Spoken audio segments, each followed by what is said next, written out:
आम्ही जो प्रश्न उपस्थित केला आहे, प्रत्येक करदात्यांनी याच्यावर विचार केला पाहिजे की आज उपायुक्त कोकरे साहेबांची बदली 7 महिन्याच्या आत झाली.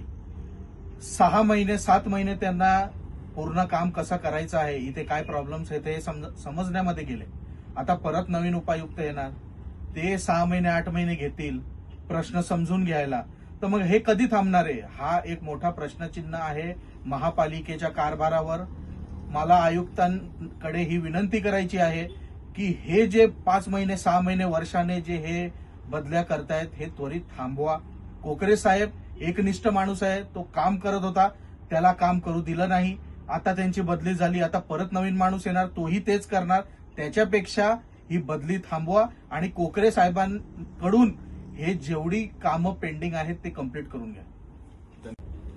नमस्कार. आज प्रशासनावरती प्रश्न उचलण्याची वेळ आलेली आहे.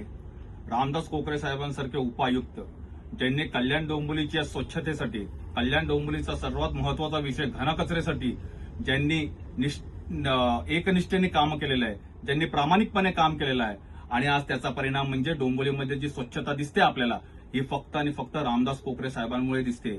आज अशा अधिकाऱ्याला जर स्पष्टीकरण न देता तुम्ही जर त्यांची बदली करत असाल तर ही एकदम चुकीची गोष्ट आहे. प्रशासनाला याचा जाब विचारला पाहिजे. हा जनतेच्या विश्वासाबरोबर केलेला विश्वासघात आहे. जनता अशा गोष्टींना कधीही माफी देणार नाही. आमचा तुम्हाला फक्त एकच प्रश्न आहे की काम करणाऱ्या व्यक्तीला न सांगता, न स्पष्टीकरण देता त्याची बदली का करावी?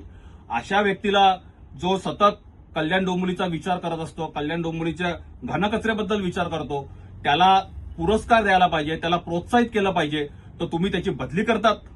आम्ही प्रशासनाकडे एकच विनंती करतो की त्यांनी तात्काळात ही बदली थांबवावी आणि रामदास कोकरे साहेबांना पुन्हा त्यांच्या पदावरती कार्यरत करावे.